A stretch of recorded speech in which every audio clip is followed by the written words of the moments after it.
Hey, what's up? My name's Amber Nadine, and I have been fighting chronic Lyme disease for 7 years now. I was diagnosed with it when I was 16, and I am now 23. Um, I think the biggest mistake that I ever made was going off of my Lyme medicine. So what happened was I was 19 years old and I was feeling great. I had been on my medicine for a while and I was like, you know what? I don't think I need this anymore. I think the Lyme is gone. And because of, I was going to a natural doctor, so the medical bill wasn't covered by insurance. So going there and trying to, having to pay that bill all of the time was not really in my budget or my family's budget. So I was just like, you know what? I feel great. I don't see a need to go back. I'm just going to go off of the medicine and see what happens. So I started to live as though I had never had Lyme disease. I, ate all kinds of junk food. I was always a rough player. When I say that, when I was a kid, me and my cousins would just play hard like boys because my cousins were all boys. So I would always play like one of the boys. So that summer, I was babysitting my cousins a lot. And I went away with my friend and went to the beach and I got stung by a jellyfish. And what happened in my body that my doctor later described to me was all of the antibodies that were fighting off the Lyme while I was off of my medicine went to fight the jellyfish sting. And it stopped fighting the Lyme disease. So the Lyme disease got worse. And I started having a really hard time breathing.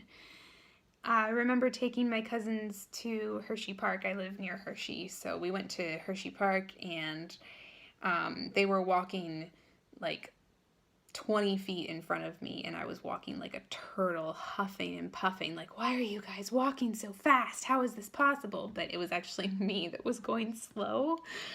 And I remember saying, you know what, guys, I can't continue walking through the park. I have to take you guys home. So I took them home, came back to my house, and I got my inhaler and I tried to breathe into it because my allergist had said that maybe I had allergic reactions, so they gave me an inhaler for an as-needed basis sort of thing. But my inhaler did nothing for me at that point, and typically it would have. So then after that, in a month later, my grandma was in the hospital and she was having a procedure done, and they had brought her back to her room after having the procedure done, and the nurses were taking care of her and everything. And in the morning I had drank ginger tea. So I was just all of a sudden I don't feel good, and my mom told me to sit down, so I did, and I was thinking maybe I'm hungry, maybe that's why I don't feel good. So I can remember reaching for a pack of mixed nuts that was on her windowsill, and I went to open it and everything went black.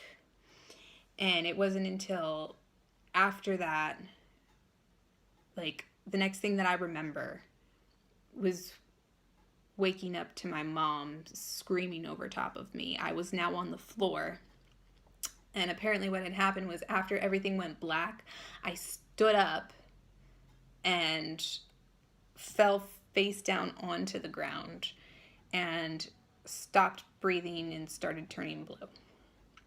My eyes were wide open.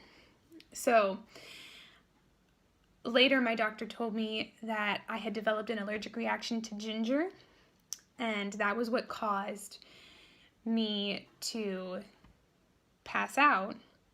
And that was kind of the final straw that broke the camel's back, so to speak, and just needed my body to reset itself. So I had to go back on the Lyme medicine, but it was on a lower dosage because my body couldn't handle it as much because I would herx so way more easily than I had before. And I'm still on that same dose today. That was back in 2016 that happened, and it's now 2020. So I've been on that same dose for 4 years because my body just can't take a higher dosage. So my advice to you would be to just, if you're having complications with the medicine, or if you feel like the medicine has worked and you don't need it anymore, don't stop it without consulting your Lyme specialist or whichever Lyme doctor you go to, because it can be very detrimental if you still need it and you go off of it. Or if the medicine that you're on isn't working for you, because I've had that happen to me too, where I was on a medicine that didn't work for me and I needed to switch. Don't say, okay, this isn't working, and just go off of it. Be sure to go and try and find something else that works. Never stop searching for something to help you, because, it can be life-threatening. So just stay safe, be aware, but don't be scared. Don't let fear take over your life, because I've been there too, and it's not worth it. But live your life. Stay safe, stay happy, stay healthy, and God bless. And thank you so much to everyone at Tick Boot Camp for letting me be a part of this. This is an honor. Talk soon.